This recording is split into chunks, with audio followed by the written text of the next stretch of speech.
Hello and welcome to all students. In this lecture, we learn about some measures of central tendency, and out of these measures, one very important measure is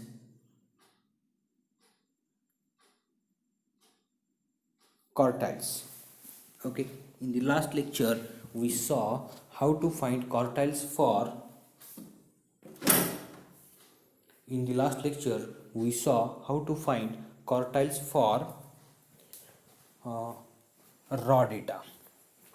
In this lecture, we learn about the quartiles, but how to find quartiles for ungrouped frequency distribution. Okay, ungrouped frequency distribution. So let us see quartiles for ungrouped frequency distribution. To find quartiles for ungrouped frequency distribution, first we have to prepare cumulative frequency table of less than type. That is the very important now. When we have the ungrouped frequency distribution, then to find the quartiles, the first very important step is prepare a cumulative frequency table less than type. Okay, so let us see one example based on this. Now let us see one example based on this. Okay, question number 1, find quartiles for the following ungrouped frequency distribution. So ungrouped frequency distribution is given. Ungrouped means there are no groups for values of x. Okay, so values of x are given. Values of x are 4, 5, 6, 7, 8, 9, 10, and corresponding frequencies are given 8, 14, 17, 24, 15, 11, 8. Okay, so corresponding the frequency is 8 and it is corresponding to the value of x 4. The value of x 5 has frequency 14, 6 has frequency 17, 7 has frequency 24, 8 has frequency 15, 9 has frequency 11, 10 has frequency 8. So what is the meaning of this thing? The value x equal to 4 has frequency 8. The meaning is that the value 4 appears 8 times in the given data. Value 4 appears 8 times in the given data. That is the meaning of that frequency 8. So what is the meaning of frequency 14 corresponding to the value 5? It means that the value x equal to 5 appears 14 times in the given data. Okay, then the value 6 appears 17 times in the given data. Value 7 appears 24 times in the given data. Value 8 appears how many times in the given data? It is 15 times. And value 9 appears how many times in the given data? 11 times. And value 10 appears 8 times in the given data. So this is the meaning of this frequency distribution table. Okay, so let us try to solve this problem. Means in this problem we try to find out 3 quartiles for this data. So as I said, our first step is to find out cumulative frequency table. Okay, to find quartiles of given frequency distribution, we prepare cumulative frequency table less than type. Variable values of x are given. Values of x are 4, 5, 6, 7, 8, 9, 10.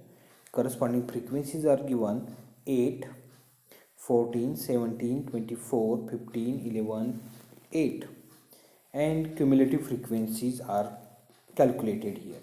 Third column is for cumulative frequencies. So आता ह्या cumulative frequencies कशा काढायच्या ते आपण एकदा बघू. तर पहिल्या रोमध्ये हा जो कॉलम आहे क्युम्युलेटिव्ह फ्रिक्वेन्सीचा, त्याच्यामध्ये फर्स्ट रो जो आहे त्याच्यात 8 नंबर आहे.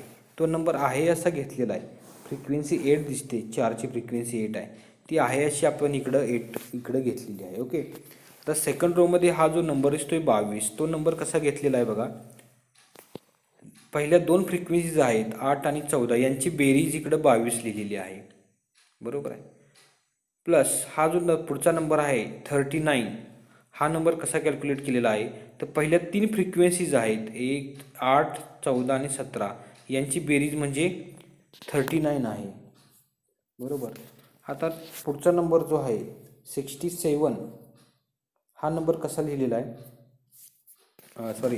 पुढचा नंबर आहे 63, is a cumulative frequency and it is how it is calculated. It is calculated by adding first 4 frequencies, म्हणजे 8, 14, 17 आणि 24 यांची बेरीज म्हणजे 63 आलेली आहे. तशाच पद्धतीनं 78, 89 आणि 97 अशा पद्धतीने कॅल्क्युलेट केलेली आहे. ओके. तर आता बघा, हा जो शेवटचा नंबर असतो 97, हा जो नंबर आहे तो कशाची बेरीज आहे. That is 97 is nothing but sum of all frequencies, and sum of all frequencies is nothing but the total number of observations. Therefore the last row of the cumulative frequency column gives the total number of observations in the given data. Therefore here the total number of observations are n equal to 97. आता n पण मिळाला आपल्याला, cumulative frequencies पण मिळाल्या. बरोबर. आता याच्यामध्ये आपल्याला क्वार्टाइल्स कसे फाइंड आउट करायचे ते बघू आपण. ओके. आता या टेबलमध्ये अजून एक ऑब्झर्वेशन आपल्याला असं करायचं आहे की बघा, 1 नंबरचं ऑब्झर्वेशन कोणतं आहे, 4 आहे. 2 नंबरचं ऑब्झर्वेशन 4च आहे. 1 ते 8 नंबरचे ऑब्झर्वेशन्स हे कोण आहे ऑब्झर्वेशन. 1 ते 8 नंबरचे ऑब्झर्वेशन्स हे सेम आहेत आणि ते ऑब्झर्वेशन्स आहेत 4. म्हणजे पहिलं ऑब्झर्वेशन 4, दुसरं ऑब्झर्वेशन 4, तिसरं ऑब्झर्वेशन 4, चौथं ऑब्झर्वेशनसुद्धा 4च आहे, 5वं ऑब्झर्वेशन 4च आहे, 6वं ऑब्झर्वेशन 4च आहे, 7वं ऑब्झर्वेशन 4च आहे, 8वं ऑब्झर्वेशन 4च आहे. परंतु 9 नंबरचं जे ऑब्झर्वेशन आहे ते आहे 5. ओके.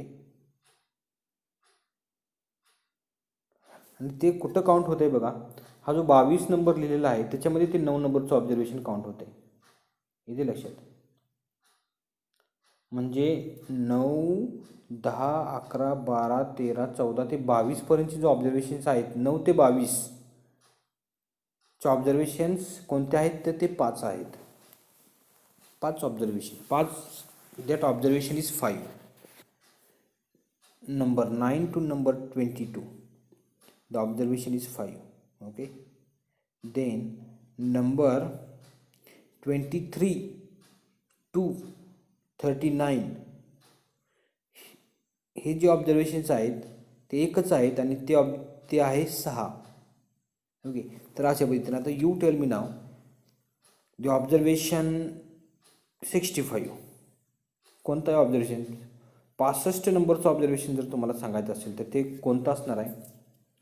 कारण हे बघा इथं 7 जो दिसतोय तर 63 ऑब्झर्वेशन्स, 63 नंबरचं ऑब्झर्वेशन हे 7 आहे. 64 नंबरचं ऑब्झर्वेशन मग पुढच्या सेलमध्ये येतं आणि ते 8 आहे. 64, 65 पण ते 8च आहे. ओके. आणि 78 नंबरचं ऑब्झर्वेशनसुद्धा 8च आहे. पण अशा पद्धतीने हे ऑब्झर्वेशन्स आपल्याला इथं सांगता येतात. फॉर एक्झाम्पल आता दुसरं घेतो मी एक्झाम्पल की एक 70 नंबरचं ऑब्झर्वेशन कोणतं आहे सांगा.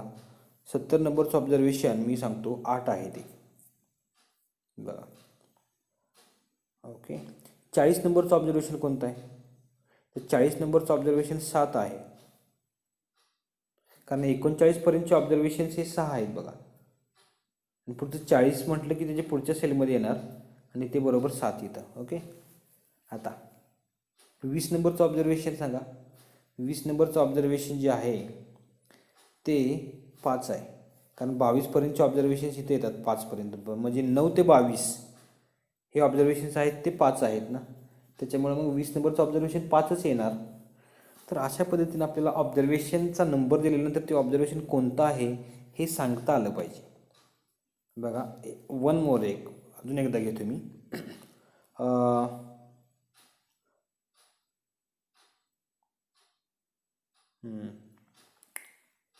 75 नंबरचं ऑब्झर्वेशन कोणतं आहे? 75 नंबरचं observation, 75th observation with number 75 किंवा 75 नंबरचं ऑब्झर्वेशन कोणतं आहे हे सांगता येईल का आपल्याला? बघा, तर 75 नंबरचं ऑब्झर्वेशन जे आहे ते बघा, आता एक मिनिट, 63 नंबरचे ऑब्झर्वेशन जे आहेत अप टू 63 नंबरचं ऑब्झर्वेशन आहे 7, 64 नंबरचं ऑब्झर्वेशन 8 येतं, आणि 64 ते 78 या दरम्यानचे जे ऑब्झर्वेशन्स आहेत ते 8च आहेत.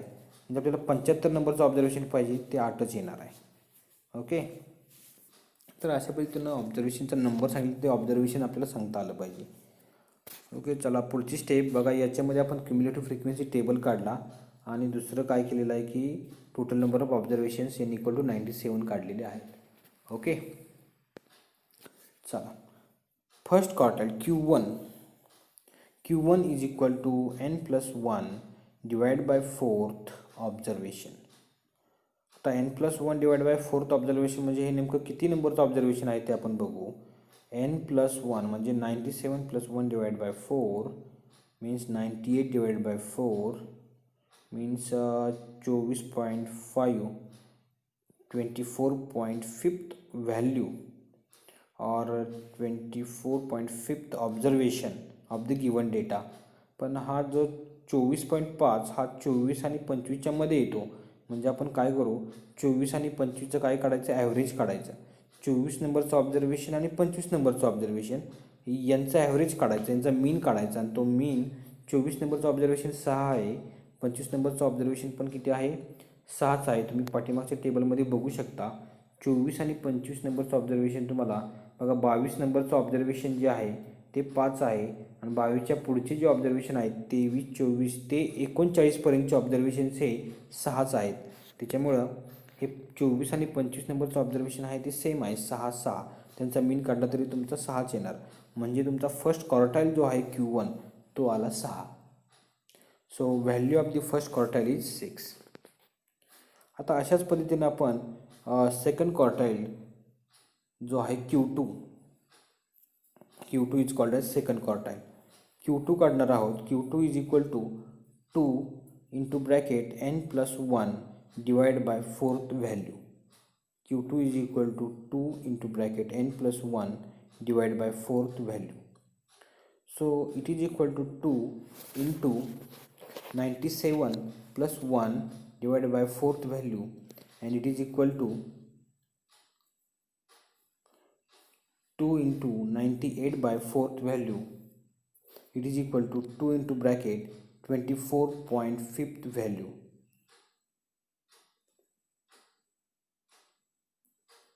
It is equal to 49th value. 49th value. आता ही 49th व्हॅल्यू म्हणजे 49 नंबरची व्हॅल्यू त्या डेटामध्ये कोणती आहे ती आता टेबल बघूनच आपण सांगू शकतो. 49 नंबरची व्हॅल्यू कोणती असणार आहे बघा. 49 म्हटले ना, 39 नंबरची व्हॅल्यू जी आहे ती 6 आहे, आणि 39च्या पुढचे जे आहेत म्हणजे 40, 41, 42, 43 ते 63पर्यंतच्या व्हॅल्यू ज्या आहेत ते 7 आहेत. किती लक्षात, म्हणजे याच्यामध्ये 49ची व्हॅल्यू किती येणार आपली, 7च येणार आहे. ओके, सिअर 49ची व्हॅल्यू 7 आलेली आहे. ओके, म्हणजे आपला सेकंड क्वार्टाइल जो आहे Q2 हा किती आला, 7 आला. आता third quartile is Q3. How to find third quartile? So formula is Q3 is equal to 3 into bracket n plus 1 divided by fourth value. It is equal to 3 into bracket 97 plus 1 divided by fourth value. It is equal to 3 into bracket 98 upon fourth value, 3 into bracket 24.5th value, and it is equal to 24.5 into 3 73.5th value. It is equal to average of, आता 73.5 म्हणजे हा 73 आणि 74च्या मध्ये येतो, म्हणजे 73 नंबरची value आणि 74 नंबरची व्हॅल्यू यांचं ॲव्हरेज काढायचं, and that average is nothing but 8. Therefore Q3 is 8. Q3 is 8. Okay, therefore third quartile is 8.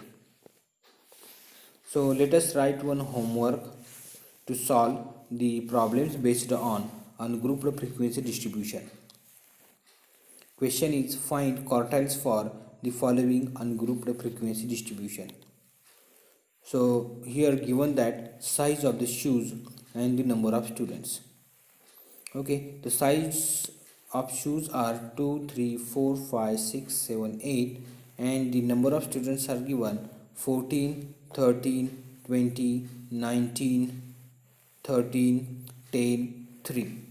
So meaning of this 14 is there are 14 students having size of the shoes 2. There are 13 students having size of their shoes is 3. Okay, so in this way number of students is nothing but frequencies. Okay, try to solve this problem at your own. Okay, if you have any queries you can contact. Okay, so now we stop here, our lecture is over. Thank you very much.